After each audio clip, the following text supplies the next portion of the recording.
Hi అందరికీ నమస్తే. 85 సంవత్సరాలున్న పెద్దాయన వృద్ధుడండి. ఆయన చనిపోతే ఆయనకి ఇద్దరు కొడుకులున్నారు. ఇద్దరు కొడుకులు ఆస్తి దగ్గర గొడవలొచ్చి, భాగాలు పంచుకునే దగ్గర గొడవలొచ్చి, ఆ తండ్రి శవాన్ని 3 రోజులు పాడేయలేదండి. అంటే అంత్యక్రియలు 3 రోజులు చేయలేదు.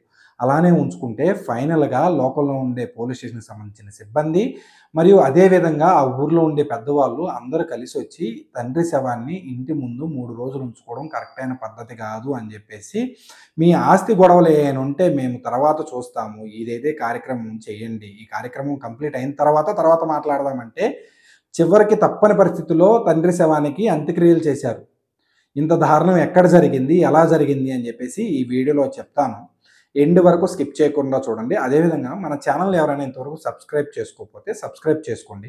నా ఫర్దర్ వీడియోస్ మిస్ కాకుండా చూడొచ్చు. అదేవిధంగా పక్కనే ఉన్న బెల్ ఐకాన్‌ని క్లిక్ చేయండి. మెయిన్ కంటెంట్‌లోకొచ్చేస్తే చనిపోయిన వ్యక్తి పేరు ఆంజనేయులు. ఆయనకి 85 సంవత్సరాలు. ఆయన ఊరొచ్చేసరికి సొంత ఊరొచ్చేసరికి సొలస గ్రామం, ఎడ్లపాడు మండలం, పల్నాడు జిల్లా. అంటే ఆంధ్రప్రదేశ్ కిందకొస్తుందనమాట. ఆయనకి ఇద్దరు కొడుకులు. పెద్దాయన వచ్చేసరికేమో తెలంగాణలో ఉంటుండు. ఆయన దగ్గర దగ్గర 30 సంవత్సరాల నుంచి తెలంగాణలో ఉంటుండు. చిన్నాయన వాళ్ళ సొంత ఊర్లోనే ఉంటుండు ఆంధ్రప్రదేశ్‌లోనే. అయితే ఆయనకి ఆరోగ్యం బాగాలేక 19థ్ తారీఖు, ఈ నెల 19థ్ తారీఖు చనిపోవడం జరిగింది. చనిపోతే చిన్నాయన పెద్దాయనకి ఫోన్ చేసి ఇన్ఫార్మ్ చేసారు, "ఇట్లా నాన్న చనిపోయాడు" అనంటే ఆయన కూడా ఇక్కడి నుంచి అక్కడికెళ్ళిపోయాడు. అక్కడికెళ్ళిపోయిన తర్వాత తండ్రి శవాన్ని ముందే పెట్టుకొని, ఈ చనిపోయిన వ్యక్తి ఎవరైతే ఉన్నారో ఈయనకి 6 ఎకరాల పొలం ఉంది. 6 ఎకరాల పొలము మరియు ఇల్లుంది. అయితే ఏదైతే ఈయనకి రావాల్సిన పెద్దాయనకి రావాల్సిన భాగం ఉంటుందో అప్పటికప్పుడు క్లియర్ చేసి ఎలాగైనా రాపిచ్చండి. నాకు రాపిస్తేనే జరగాల్సిన అంత్యక్రియలు గాని, లేకపోతే తలకొరివి గాని నేనే పెడతాను. లేకపోతే నేను పెట్టను అని చెప్పేసి అడ్డంకియడం జరిగింది మాట. దాని తర్వాత అక్కడున్న చిన్నాయన, మిగతా వాళ్ళు వచ్చినోళ్ళుంటారు కదా! కార్యక్రమానికి వచ్చినోళ్ళుంటారు కదా! వాళ్ళందరూ నిన్ను కన్విన్స్ చేయడానికి ట్రై చేశారు.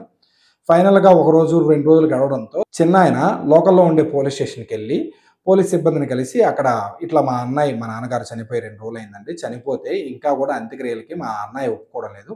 ఆస్తి ఏదైతే ఉందో, ఆ ఆస్తి ఆయన భాగం ఏదైతే ఉందో, ఆ భాగం ఆయన పేరు ఇప్పుడే రాస్తేనే చేస్తాను అంటుండు. "ఒకసారి మీరొచ్చి చెప్తే బావుంటుంది సార్" అని జెప్పేసి చెప్పడంతో, ఆ పోలీస్ సిబ్బంది గూడా అక్కడికొచ్చి మిగతా ఊర్లో పెద్దవాళ్ళు ఉంటారు గదా! అందరూ కలిసి వచ్చి తండ్రి శవాన్ని 3 రోజులు ఇంటి ముందు ఉంచుకోవడం కరెక్ట్ కాదు. పద్ధతైన వ్యవహారం కాదు. మీ ఆస్తి గొడవలు, అన్నదమ్ముల గొడవలు, భాగాలు ఏదన్నా ఉంటే తర్వాత ఈ కార్యక్రమం అయిపోయిన తర్వాత మేమందరం ఉండి ఊర్లో పెద్దవాళ్ళు మరియు పోలీసు అందరం ఉండి మేము దీన్ని చూస్తాము. మీరు ఏం టెన్షన్ తీసుకోకుండా ముందు జరగాల్సిన అంత్యక్రియ కార్యక్రమం ఏదైతే ఉందో ఆ అంత్యక్రియ కార్యక్రమాన్ని ముందు కంప్లీట్ చేయండి. ఏండి. దాని తర్వాత ఏదైనా ఉంటే మనం మాట్లాడదాం అని చెప్పేసి పోలీసు వాళ్ళు గూడా చెప్పడంతో పెద్దాయన కన్విన్స్ అయ్యి అప్పుడు తలకొరివి పెట్టాడు. అంత్యక్రియలు చేశాడనమాట. అంటే ఎంత దారుణమో గదా! ఇప్పుడు వాళ్ళని కనడము ఒక ఎత్తండి. కన్న తర్వాత పెంచడం ఒక ఎత్తు.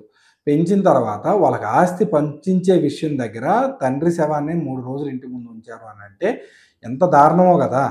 ఇలాంటివి మనం సహజంగా చూస్తా ఉంటాం. ఎట్లా ఫర్ ఎగ్జాంపుల్ ఎట్లా చెప్పొచ్చు మీరైనా నేను ఎట్లా చెప్పొచ్చనంటే, ఎవరింట్లో అయినా మనకున్న పెద్దవాళ్ళు తండ్రి గాని, తల్లి గాని చనిపోతే ఇద్దరు లేకపోతేనేమో ఇట్లాంటి గొడవలొస్తాయి. ఇద్దరిలో ఒకళ్ళు ఉన్నారనుకో ఫర్ ఎగ్జాంపుల్ తండ్రి చనిపోయి తల్లి ఉంటే, లేదా తల్లి చనిపోయి తండ్రి ఉన్నారు. ఎవరో ఒకళ్ళు మిగిలిపోయారు అనంటే వాళ్ళని చూడాలి అనంటే ఇప్పుడు ఇక్కడ పంపకాలు ఎట్లా జరుగుతాయి అనుకుంటారు? భాగాలేసుకుంటారు. ఆస్తి భాగాలతో పాటు 6 నెలలు నీ దగ్గరుంటే నా దగ్గర, లేతే నీ దగ్గర లేకపోతే నా దగ్గర, చెరొక 6 నెలలు చూసుకుందాం, చెరొక 3 నెలలు చూసుకుందాం అని చెప్పేసి పంపకాలు చేసుకుంటారు.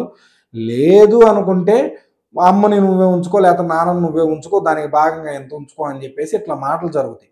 ఏంది? చనిపోయిన శవం ముందు పెట్టుకొని అసలు వచ్చి ముందు బాధపడాల్సింది పోయి, ఒకళ్ళు పోయి ఒకళ్ళుంటేనేమో ఇట్లా పంపకాలు చేసుకుంటారు. లేదు ఇద్దరు పోతేనేమో ఉన్న ఆడపిల్ల పొరపాటున అమ్మ గనక చనిపోయిందనుకో, కొంతమంది ఆడపిల్లలు ఏం చేస్తారో తెలుసా? అందరిని నేను అంటలేదు. అందరు కొడుకులను అనట్లేదు. అందరు కూతురులను కూడా నేను అనడం లేదు ఇక్కడ ఎవరిని కూడా. కొంతమంది ఉన్నారు. వాళ్ళ గురించి చెప్తున్నాను. కూతురు అయితే డైరెక్ట్‌గా తల్లికి సంబంధించిన బంగారం ఉంటుంది కదా! ఆ బంగారం ఏదైతే ఉందో అది నాకే సొంతం. అమ్మది ఆడపిల్లకే వస్తది అని జెప్పేసి ముందే మాట్లాడుకొని వచ్చుకుంటారేమో ఏడుత్తానే ఉంటారు. ఏడిసేది ఊరకే ఏడ్చుకొని ఫైనల్ అయిపోక ముందే నాకు రావాల్సిన బంగారం నా పంపకాలు నాకిచ్చేస్తే నేను పోతానని జెప్పేసి అక్కడే పుల్లలు పెట్టడం గూడా జరుగుతది చాలా చోట్ల. లేకపోతే ఇట్లా ఒకళ్ళు పోయి ఒకళ్ళుంటే ఇట్లా మాట్లాడుకుంటారు. అసలు ఆడపిల్లలు లేకపోతేనేమో ఇద్దరు అన్నదమ్ముళ్ళే ఉంటే ఇద్దరు చనిపోతేనేమో ఇదొస్తది. ఇద్దరు చనిపోకపోతేనేమో ఒకళ్ళని పంచుకోవడం ఇట్లా జరుగుతదనమాట. అంటే ఎవరైనా గానండి కనడం ఒక ఎత్తు. కనేటప్పుడు ఎంత బాధుంటుందో మన ఆవిడ, మన ఇంట్లో ఉండే ఆడగుతురు కనేటప్పుడు మనకు తెలుస్తది ఆ బాధ. ఏంది? అంత బాధపడి కని, దాని తర్వాత పెంచి, ఆ రోజుల్లో ఇప్పుడు నా జనరేషన్ అంటే ప్రెజెంట్ జనరేషన్ అంటే నేను చదివిపిస్తున్నారు. ఆ రోజుల్లో ఇంత జ్ఞానం అన్ని వర్గాల వారికి లేదు, అన్ని కులాల వారికి లేదు. ఏంది? ఆ రోజుల్లో అంతంత మాత్రం ఇంట్లో గడవాల్సిన పరిస్థితులు అంతంత మాత్రం. ఆ రోజుల్లో చదివిపించకపోయినా పని నేర్పించుకొని, ఉన్న భూమిని కాపాడుకొని, నీట్‌గా వ్యవసాయం చేసుకొని, పెంచుకొని, పెళ్ళిళ్ళు చేసి, ఫైనల్‌గా తీసుకొచ్చి ఏంటి చివరికొచ్చేసరికి ఒకళ్ళు చనిపోయి ఇంకొకరు మిగిలితే వాళ్ళు చనిపోయిన తర్వాత ఏం ఈ చనిపోయిన వ్యక్తికి ఈ ఆస్తి ఇంత, ఈ ఆస్తి ఇంత చనిపోయిన వ్యక్తి ముందు కనీసం జరగాల్సిన అంత్యక్రియలు జరగకుండా, ఆ వ్యక్తి ముందు ఇలాంటి మాటలు మాట్లాడడం ఎంతవరకు కరెక్ట్? తప్పా కాదా? ఇలాంటి వాళ్ళు చాలామందున్నారు. ముందు మన ఇంట్లో వాళ్ళు చనిపోతే మనకు ఉండాల్సిన బాధేందంటే, మనం వాళ్ళ ఆస్తికే గాదు, వాళ్ళ విలువలకు గూడా వారసులమే మనం.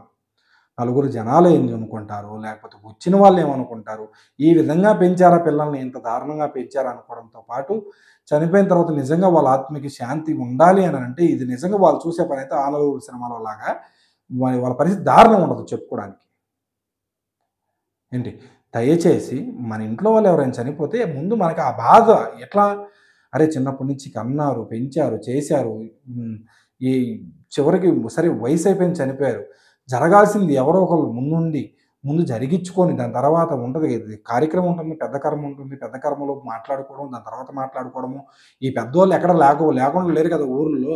ఊర్లో పంచాయతీ పెట్టుకొని నాకింత, అతనికింత లేకపోతే ఆమెకింత అని చెప్పేసి మాట్లాడుకొని చర్చించుకునేది పోయి, తండ్రి శవాన్ని ఉంచుకొని తండ్రి శవాన్ని తీసేయకుండా ఇట్లానే ఉంచారు అనంటే వీళ్ళేంటి అని చెప్పేసి మీరే కామెంట్ రూపంలో తెలియజేయండి. ఈ వీడియో ఇంతవరకు చూసినందుకు థ్యాంక్ యూ. నేను నెక్స్ట్ వీడియో ఇంకో మంచి కాన్సెప్ట్‌తో వస్తాను. Thank you so much.